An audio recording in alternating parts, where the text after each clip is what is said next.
Hello friends, welcome to our channel. Friends, మనకి Telangana court ఎగ్జామినేషన్స్లో English language నుంచి one word సబ్స్టిట్యూషన్స్లో మనకి కొన్ని క్వశ్చన్స్ అయితే వస్తున్నాయి. ఈ వీడియోలో కొన్ని మోస్ట్ ఇంపార్టెంట్ బిట్స్ అయితే చూద్దాము. సో వీడియో చూస్తున్నటువంటి వారు వీడియోని లైక్ చేసి ఛానల్ని సపోర్ట్ చేయండి. చాలామంది వీడియోస్ చూస్తున్నారు కానీ లైక్ చేయట్లేదు. ఈ వీడియోకి 1000 లైక్స్ అయితే ఎక్స్పెక్ట్ చేస్తున్నాను. సో ప్రతి ఒక్కరూ లైక్ చేసి మీ ఫ్రెండ్స్కి షేర్ చేయండి. ఫస్ట్ టైం మన ఛానల్ని విజిట్ చేస్తే సబ్స్క్రైబ్ చేసుకొని బెల్ సింబల్ని యాక్టివేట్ చేసుకోండి. డీటెయిల్స్లోకి వెళ్లే ముందు తెలంగాణ కోర్టు ఉద్యోగాలకి ప్రిపేర్ అవుతున్నటువంటి అభ్యర్థులు రిమైనింగ్ డేస్లో మంచిగా ప్రిపేర్ అయ్యి మంచి మార్కులు తెచ్చుకునే విధంగా ఈ 5 కోర్సెస్ని అయితే మేము మీకు ఆఫర్ చేస్తున్నాము. ఈ మెగా కోర్స్ మీరు తీసుకున్నట్లయితే ఈ ఒక్క కోర్సులోనే ఈ కోర్సెస్ అన్నీ కూడా యాడ్ చేయడం జరిగిందండి. మీరు ఇంకా సపరేట్గా ఈ కోర్సెస్ తీసుకోవాల్సిన అవసరం లేదు ఈ మెగా కోర్స్ తీసుకున్నటువంటి వారు. ఇందులో మీకు తెలుగు మీడియంలో ఉన్నటువంటి వీడియో క్లాసెస్ ఉంటాయి. 25 mock tests English medium and Telugu మీడియంలో మాక్ టెస్ట్లు అయితే ఉన్నాయి.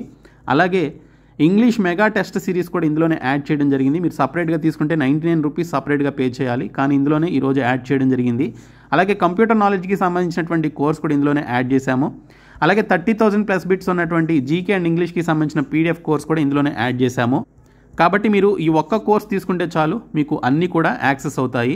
లేదు మీకు సపరేట్గా కావాలి అనుకుంటే ఇంగ్లీష్ మెగా టెస్ట్ సిరీస్ 99 రూపీస్కి అందిస్తున్నాం. 25 మాక్ టెస్ట్లు 199 రూపీస్కి అందిస్తున్నాం. పీడిఎఫ్ కోర్సు 199 రూపీస్కి అందిస్తున్నాం. ఇందులో మీకు 30,000 ప్లస్ బిట్స్ ఉన్నటువంటి పీడిఎఫ్స్ ఉంటాయి. అలాగే ఇంగ్లీష్ అండ్ తెలుగు మీడియంలో ఈ బిట్స్ అన్నీ కూడా ఉంటాయన్నమాట, జీకే అండ్ ఇంగ్లీష్కి సంబంధించి.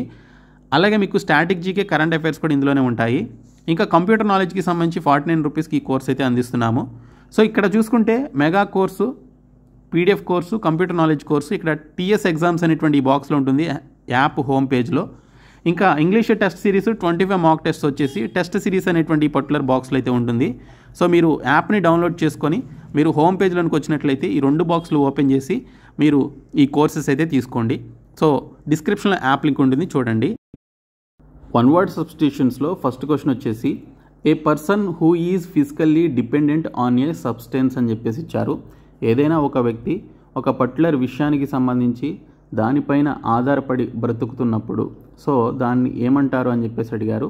సో కొంతమంది వ్యక్తులు ఒక పర్టికులర్ విషయానికి అడిక్ట్ అయి ఉంటారనమాట. సో దీని గురించి మనకి ఇక్కడ క్వశ్చన్ అయితే అడిగారు. A person who is physically dependent on a substance అంటే ఇక్కడ అడిక్ట్ అవ్వడం అని చెప్పేసి అంటారు. సో కొంతమంది ఆల్కహాలిక్స్ ఉంటారు, సో వారు ఆల్కహాల్కి అడిక్ట్ అయి ఉంటారు. కొంతమంది సిగరెట్స్, బీడీస్ తాగుతూ ఉంటారు కదా, సో దానికి అడిక్ట్ అయి ఉంటారు. సో ఇలాగా పర్టికులర్ సబ్స్టెన్స్ మీద డిపెండెంట్ అయ్యేటువంటి వారు, ఫిజికల్గా డిపెండెంట్ అయ్యేటువంటి వారిని ఏమంటారు అంటే ఎడిక్షన్ లేదా ఎడిక్ట్ అని చెప్పేసి ఇక్కడ మనం చెప్పడం జరుగుతుంది. సో ఈ క్వశ్చన్కి సంబంధించిన వన్ వర్డ్ వచ్చేసి ఎడిక్ట్ అనమాట. Next question, A disease that effects a large number of people in N area at the same time. అంటే ఏదైనా ఒక పర్టికులర్ ఏరియాలో అంటువ్యాధులు ప్రబలినప్పుడు ఆ ఏరియాలో ఉన్నటువంటి ప్రజలందరికీ కూడా ఆ వ్యాధి అనేది వ్యాప్తి చెందడం జరుగుతుంది, స్ప్రెడ్ అవ్వడం జరుగుతుంది. సో దాన్ని ఏమంటారు అంటే ఇక్కడ ఎపిడమిక్ అని చెప్పేసి అంటారు. ఎపిడమిక్ అంటే అంటువ్యాధి అని చెప్పేసి దీని యొక్క మీనింగ్ అండి. So A disease that effects a large number of people in an area at the same time అని చెప్పేసి ఇచ్చారు. సో ఫర్ ఎగ్జాంపుల్ మనకి కరోనా లాంటి ఆ వ్యాధి ఏదైతే ఉందో, సో మనకి కరోనా అనేది బాగా స్ప్రెడ్ అయింది. ఇంకా కలరా కానీ ఇలాంటి వ్యాధులు ఏవైతే ఉన్నాయో సో అవి ఒక పర్టికులర్ ఏరియాలో ఒకేసారి ప్రజలందరికీ లేదా జంతువులకి ఒకేసారి స్ప్రెడ్ అవ్వడాన్ని ఇక్కడ ఏమంటామంటే ఎపిడమిక్ అని చెప్పేసి పిలుస్తాము. Next question, a tank where fish are water plants are kept అని చెప్పేసి అడిగారు. సో మనకి ఇంట్లో కొన్ని ట్యాంక్స్ పెట్టుకొని అందులో మనం చేపల్ని అలాగే కొన్ని నీటిలో బ్రతికేటువంటి వాటర్ ప్లాంట్స్ ఏవైతే ఉంటాయో వాటిని మనం గ్రో చేయడం జరుగుతుంది. సో దాన్ని ఏమంటారు, ఓకే ఆ ట్యాంక్ని ఏమంటారు అని చెప్పేసి అడిగారు. సో దాన్ని ఏమంటాము అంటే ఎక్వేరియం అని చెప్పేసి పిలుస్తాము. సో చాలామంది హౌసెస్లో ఇవైతే ఉంటాయి. So a tank where fish and plants are kept అని చెప్పేసి అడిగారు. సో దాని యొక్క రైట్ ఆన్సర్ వచ్చేసి ఎక్వేరియం అనమాట. Next question, succession of rulers belonging to one family అని చెప్పేసి అడిగారు. సో ఒకే ఫ్యామిలీకి సంబంధించినటువంటి ఆ యొక్క పరిపాలించేటువంటి రాజులు ఎవరైతే ఉంటారో సో ఒకరి తర్వాత ఒకరు వస్తూ ఉంటారు కదా, ఒకే ఫ్యామిలీ నుంచి వస్తూ ఉంటారు. సో అలా రావడాన్ని ఏమంటారు అంటే డైనెస్టీ అని చెప్పేసి అంటారు, అంటే రాజవంశము. ఓకే, ఒక రాజవంశంలో ఒక రాజు మరణించిన తర్వాత ఆ రాజుకు పుట్టినటువంటి బిడ్డలు ఎవరైతే ఉంటారో సో వారిలో ఎవరో ఒకరు రాజు అయితే అవుతారు. సో వారి తర్వాత మరొకరు వస్తారు. సో ఒకే ఫ్యామిలీ నుంచి రావడం జరుగుతుంది. సో దాన్ని మనం ఇక్కడ ఇంగ్లీష్లో డైనస్టీ అంటే రాజవంశం అని చెప్పేసి పిలుస్తాము. So succession of rulers belonging to one family అంటే దాన్ని మనం డైనస్టీ అని చెప్పేసి పిలుస్తాము. Next question, the act of speaking irrelevantly about sacred things అని చెప్పేసి అడిగారు. సో ఇక్కడ చూసుకుంటే దైవికమైనటువంటి పర్టికులర్ విషయాలు ఏవైతే ఉంటాయో లేదా దేవుళ్ళ గురించి ఇర్రెలవెంట్గా మాట్లాడడాన్ని అంటే తప్పుగా మాట్లాడడాన్ని లేదా దూషించడాన్ని ఇక్కడ వన్ వర్డ్లో ఏమంటారని చెప్పేసి అడిగారు. సో ఇక్కడ మనం బ్లాస్ఫెమీ అని చెప్పేసి అంటాము. సో బ్లాస్ఫెమీ అంటే దైవ దూషణ చేయడం. ఓకే, సో ఇక్కడ కొంతమంది ఒక్క మతానికి చెందినటువంటి వారు వేరే మతానికి చెందినటువంటి దేవుళ్ళని దూషిస్తూ ఉంటారు, మనం చాలాసార్లు చూస్తూ ఉంటాం. దీన్ని మనం బ్లాస్ఫెమీ అని చెప్పేసి అంటాము. Next question, irresistible craving for alcoholic drinks. Okay, మందు తాగాలి అని చెప్పేసి కోరికలు కలిగినటువంటి వారిని ఏమంటారు అంటే డిప్సోమానియా అని చెప్పేసి అంటారండి. సో మానియా అంటే పిచ్ అనమాట. ఇక్కడ డిప్సోమానియా అంటే irresistible craving for alcoholic drinks అనేది దీనికి సంబంధించినటువంటి ఎక్స్ప్లెనేషన్ అనమాట. సో ఇక్కడ మనకి వన్ వర్డ్లో చూస్తే డిప్సోమేనియా అని చెప్పేసి అంటారు. సో ఇక్కడ మనకి క్లెప్టోమేనియా అంటేనేమో సో దొంగతనం చేయాలి అని చెప్పేసి ఆ యొక్క పిచ్చి కలిగినటువంటి వారిని క్లెప్టోమేనియా అంటారు. ఈ మానియాస్ అన్నిటికీ సంబంధించి నేను ఒక డీటెయిల్డ్ వీడియో అయితే చేశాను గతంలో. సో నోటిఫికేషన్ వచ్చినటువంటి కొత్తలోనే చేయడం జరిగింది. టాప్ 100 వన్ వర్డ్ సబ్స్టిట్యూషన్స్ అని చెప్పేసి ఒక వీడియో అయితే చేశాను. చాలా చాలా ఇంపార్టెంట్ వీడియో అది. సో ఆ వన్ వర్డ్ సబ్స్టిట్యూషన్స్ నుంచి అట్లీస్ట్ మీకు ఒక్క క్వశ్చన్ రావడానికి ఈ టాప్ 100 బిట్స్కి సంబంధించి నేనైతే చేశానో కిల్లింగ్స్ గురించి అలాగే మానియాస్ గురించి ఓకే మర్డర్స్ గురించి వాటి గురించి నేను ఒక వీడియో అయితే చేయడం జరిగింది వన్ వర్డ్స్కి సంబంధించి. ఆ వీడియో ఖచ్చితంగా చూడండి, మీకు ఖచ్చితంగా 1 or 2 క్వశ్చన్స్ ఆ టాపిక్ నుంచే వస్తాయి. Next question, a person who thinks he is ill all the time. Okay, so తను ఎప్పుడు కూడా అనారోగ్యాన్ని కలిగి ఉన్నట్లుగా అనుకునేటువంటి వ్యక్తిని ఏమంటారు అంటే ఇక్కడ హైపోకాండ్రియాక్ అని చెప్పేసి అంటారు. సో హైపోకాండ్రియాక్ కన్నా ఇక్కడ a person who thinks he is ill all the time అని చెప్పేసి ఎవరైతే భావిస్తూ ఉంటారో ఓకే, సో తను ఎప్పుడు కూడా అనారోగ్యంతో కలిగి ఉన్నట్లుగా ఆలోచించేటువంటి వ్యక్తిని ఓకే, ఆ ఆలోచనలు కలిగినటువంటి వ్యక్తిని హైపోకాండ్రియాక్ అని చెప్పేసి అంటారు. అంటే ఇక్కడ మనకి ఉదర కుహ వ్యాధి అని చెప్పేసి అంటారనమాట. ఓకే, సో హైపోకాండ్రియాక్ అంటే సో ఇది మనకి రైట్ ఆన్సర్. సో ఇక్కడ ఈ పర్టికులర్ వన్ వర్డ్ సబ్స్టిట్యూషన్సే కాదు, ఇంగ్లీష్ లాంగ్వేజ్కి సంబంధించి మేము ఒక టెస్ట్ సిరీస్ అయితే లాంచ్ చేసాం. ఆల్ టాపిక్స్ కూడా యాడ్ చేయడం జరిగింది. సో అది 99 రూపీస్కి మీకు మెగా టెస్ట్ సిరీస్ అయితే లాంచ్ చేయడం జరిగింది. ప్రతి క్వశ్చన్కి సంబంధించి మీకు ఎక్స్ప్లెనేషన్ అయితే ఉంటుంది. సో మీరు ఆ క్వశ్చన్స్ని అయితే అటెంప్ట్ చేయండి. రేపు కోర్ట్ ఎగ్జామ్స్కి సంబంధించి మీకు ఆ ఇంగ్లీష్ మెగా టెస్ట్ సిరీస్ మీకు చాలా హెల్ప్ అవుతుంది. Synonyms, antonyms, one words, idioms, fill in the blanks, error corrections, spellings, comprehension passages ఇవన్నీ కూడా యాడ్ చేసామండి. సో ఖచ్చితంగా మీకు ఈ 99 rupees English mega test series course అయితే చాలా హెల్ప్ అవుతుంది. సో యాప్ హోమ్ పేజ్లో టెస్ట్ సిరీస్ అనేటువంటి బాక్స్లో ఉంటుంది. సో ప్రతి ఒక్కరు ఆ కోర్స్ అయితే తీసుకోండి. Next question, one who has narrow and prejudiced religious views. Okay, మతానికి సంబంధించి మతోన్మాదం కలిగినటువంటి వ్యక్తిని ఏమంటారు అంటే ఇక్కడ ఫెనటిక్ అని చెప్పేసి పిలవడం జరుగుతుంది. సో ఫెనటిక్ అంటే మతోన్మాదం అనమాట. So one who has narrow and prejudiced religious views అని చెప్పేసి అంటారు. సో దీన్ని మనం సింపుల్గా ఫెనటిక్ అని చెప్పేసి పిలుస్తాము. నెక్స్ట్ క్వశ్చన్ వచ్చేసి medical study of skin and it's diseases అని చెప్పేసి అడిగారు. సో దాన్ని ఏమంటాము అంటే డెర్మటాలజీ అని చెప్పేసి అంటాం. సో మన శరీర చర్మానికి సంబంధించినటువంటి డిసీజెస్ గురించి అలాగే ఆ స్కిన్ యొక్క స్టడీకి సంబంధించి ఏమంటారు అంటే డెర్మటాలజీ అని చెప్పేసి అంటారు. Next question, a paper or story or poem first written out by hand. Okay, so చేతితో రాసినటువంటి పోయం కానీ పేపర్ కానీ లేదా ఏదైనా స్టోరీని కానీ ఏమంటారు అంటే దాన్ని మనుస్క్రిప్ట్ అని చెప్పేసి పిలుస్తారు. ఓకే, మనుస్క్రిప్ట్ అంటారు. Next question, a state where there is no effective government.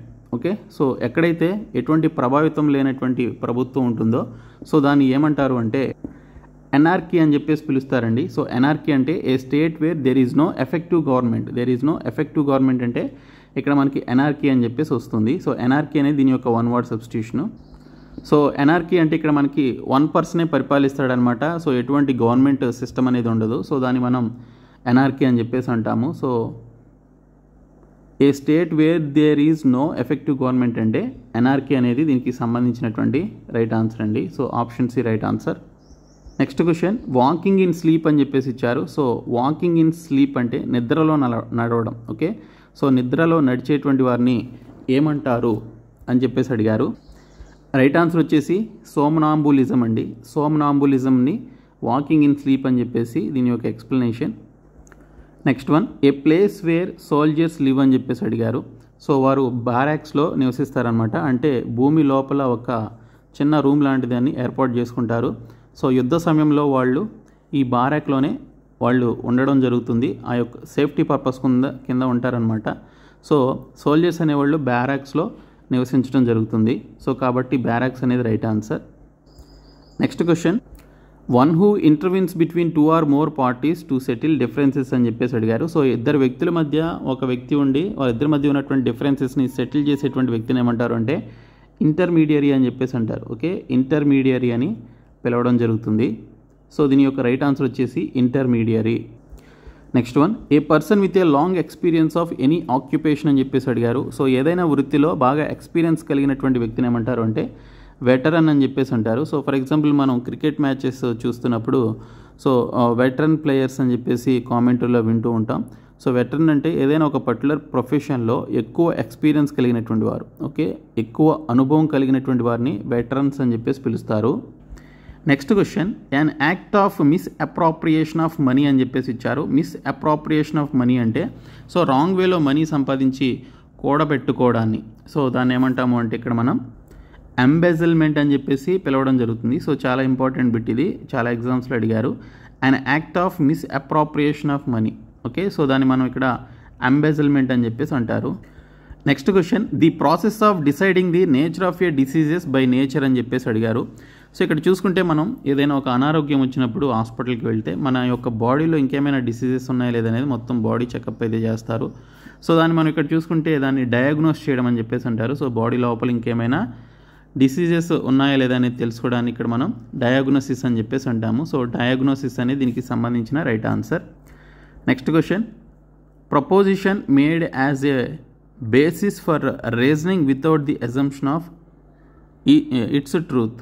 Okay, so ఏదైనా పర్టికులర్ ఒక ఇన్వెస్టిగేషన్ చేస్తున్నప్పుడు సో స్టార్టింగ్ స్టేజ్లో మనకు దొరికినటువంటి ఆధారాల ప్రకారం సో దాని యొక్క నిజ నిర్ధారణ చేయడాన్ని ఏమంటారు అంటే ఇక్కడ మనం హైపోథిసిస్ అని చెప్పేసి అంటాం. ఓకే, హైపోథిసిస్ అని చెప్పేసి పిలుస్తారనమాట. సో మనకి స్టార్టింగ్లో చేసినటువంటి ఇన్వెస్టిగేషన్లో మొదట్లో మనకి దొరికినటువంటి ఆధారాల ప్రకారం నిజ నిర్ధారణ చేయడాన్ని హైపోథిసిస్ అని చెప్పేసి అంటారు. Next question, to be known for bad acts అని చెప్పేసి ఇచ్చారు. సో నోటోరియస్ అని చెప్పేసి అంటారు. సో ఇక్కడ నోటోరియస్ అంటే సో ఎవరైతే నోటోరియస్ క్రిమినల్ అని చెప్పేసి కూడా మనం వింటూ ఉంటాం. సో నోటోరియస్ క్రిమినల్ అంటే సో బాగా చెడు పనులు చేసేటువంటి వారు.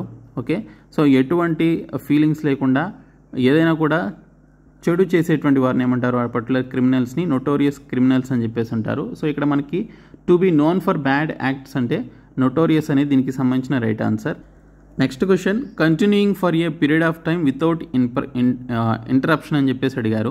Okay, continuing for a period of time without interruption అంటే ఇక్కడ మనకి చూసుకుంటే దాన్ని రికరింగ్ అని చెప్పేసి అంటారండి. So happening again and again అని చెప్పేసి దీనికి సంబంధించినటువంటి మీనింగ్ అనమాట. సో ఒకే విషయం మళ్ళీ మళ్ళీ జరిగితే దాన్ని రికరింగ్ అని చెప్పేసి అంటాము. సో అదే మనకి ఇక్కడ క్వశ్చన్ అయితే ఇచ్చారు. Continuing for a long period of time without interruption అనేది దీనికి సంబంధించినటువంటి ఎక్స్ప్లెనేషన్ అనమాట, రికరింగ్కి సంబంధించి. సో రికరింగ్ అన్న ఇక్కడ ఇచ్చినటువంటి ఎక్స్ప్లెనేషన్ రెండింటికి కూడా సేమ్ మీనింగ్ ఉంటుంది. Next question, a person who completely abstains from alcohol అని చెప్పేసి అడిగారు. సో ఎటువంటి ఆల్కహాల్ హ్యాబిట్ లేనటువంటి వ్యక్తిని ఏమంటారు అంటే టీ టోటలర్ అంటారు. సో టీ టోటలర్ అంటే ఇక్కడ అసలు ఎటువంటి బ్యాడ్ హ్యాబిట్స్ లేనటువంటి వారిని టీ టోటలర్ అని చెప్పేసి పిలుస్తారు. ఇక్కడ ఆల్కహాల్ బ్యాడ్ హ్యాబిట్ లేనటువంటి వ్యక్తిని కూడా ఇక్కడ మనం టీ టోటలర్ అని చెప్పేసి అంటాము. నెక్స్ట్ క్వశ్చన్, ఏ హ్యాండ్సమ్ మ్యాన్ అని చెప్పేసి ఇచ్చారు. సో ఏ హ్యాండ్సమ్ మ్యాన్ అంటే ఇక్కడ మనకి అడోనిస్ అనేది దీనికి సంబంధించినటువంటి రైట్ ఆన్సర్ అండి. సో అడోనిస్ అంటే ఏ యంగ్ మ్యాన్ అని చెప్పేసి కూడా మీనింగ్ అయితే వస్తుంది. సో ఈ హ్యాండ్సమ్ మ్యాన్ అంటే ఇక్కడ అడోనిస్ అనేది దీనికి సంబంధించిన one word. Next question, inscription on a grave stone అని చెప్పేసి అడిగారు. సో గ్రేవ్ స్టోన్ మీద ఉండేటువంటి ఇన్స్క్రిప్షన్ని ఎపిటాప్ అని చెప్పేసి పిలుస్తారు. ఓకే, ఎపిటాప్ అంటే ఇన్స్క్రిప్షన్ అనే గ్రేవ్ స్టోన్. ఇన్స్క్రిప్షన్ అనే గ్రేవ్ స్టోన్ అంటే ఇక్కడ ఎపిటాప్ కదా, ఇక్కడ గ్రేవ్ స్టోన్ అంటే మనకి ఎవరైనా చనిపోయినప్పుడు వారిని ఆ భూమిలో పాతిపెట్టిన తర్వాత సో వారి గుర్తుగా ఒక పర్టికులర్ స్టోన్ అయితే పెట్టి వారి గురించినటువంటి పేరు, వారు ఎప్పుడు మరణించారు, ఎప్పుడు జన్మించారు అనేటువంటి విషయాలు ఆ యొక్క రాయి పైన రాయడం జరుగుతుంది. సో దాన్ని మనం గ్రేవ్ స్టోన్ అని చెప్పేసి అంటాం. సో దానిపైన రాసేటువంటి ఇన్స్క్రిప్షన్ ఏమంటారు అంటే ఎపిటాప్ అని చెప్పేసి పిలుస్తారు. Next question, of very bad morals characterized by debasement and degeneration అని చెప్పేసి ఇచ్చారు. సో ఇమ్మోరల్స్ కలిగినటువంటి వ్యక్తులు, ఎటువంటి క్యారెక్టర్ లేనటువంటి వ్యక్తులు ఇక్కడ డిప్రావ్డ్ అని చెప్పేసి పిలుస్తారు. సో డిప్రావ్డ్ అన్న లేదా of very bad morals characterized by debasement or degeneration అన్న కూడా మనకి సేమ్ అయితే మీనింగ్ రావడం జరుగుతుంది. సో డిప్రావ్డ్ అనేది right answer. Next question, a place where government or public records are kept అని చెప్పేసి అడిగారు. సో గవర్నమెంట్కి సంబంధించిన లేదా పబ్లిక్కి సంబంధించినటువంటి రికార్డ్స్ని పెట్టేటువంటి ప్లేస్ని ఆర్కైవ్ అని చెప్పేసి పిలుస్తారు. సో ఆర్కైవ్ అనేది దీనికి సంబంధించిన right answer. Next question, a place wear money is coined అని చెప్పేసి అడిగారు. సో మనీ ఈజ్ కాయిన్డ్ అంటే డబ్బుల్ని తయారు చేసేటువంటి ప్రదేశాన్ని మింట్ అని చెప్పేసి అంటారు, లేదా మింట్ హౌస్ అని చెప్పేసి అంటారు. సో మనకి ఇండియాలో చాలా మింట్ హౌస్లు అయితే ఉన్నాయి. ఈవెన్ హైదరాబాద్లో కూడా ఒక మింట్ హౌస్ అయితే ఉంది గవర్నమెంట్కి సంబంధించింది. అక్కడ కొంత మనీని అయితే ప్రింట్ చేయడం జరుగుతుంది. Next question, a person highly skilled in music. Okay, మ్యూజిక్లో బాగా నైపుణ్యం కలిగినటువంటి వ్యక్తిని వర్చువోసో అని చెప్పేసి పిలుస్తారు. వర్చువోసో అంటే a person highly skilled in music అనేది దీనికి సంబంధించిన right answer. Next question, give and receive mutually. Okay, so రెండు చేసినట్లయితే దాన్ని ఏమంటాం అంటే కాంప్రమైజ్ అని చెప్పేసి అంటాం. Okay, give and receive mutually అంటే కాంప్రమైజ్ అనేది దీనికి సంబంధించినటువంటి రైట్ ఆన్సర్ అండి. Next question, customs and habits of a particular group.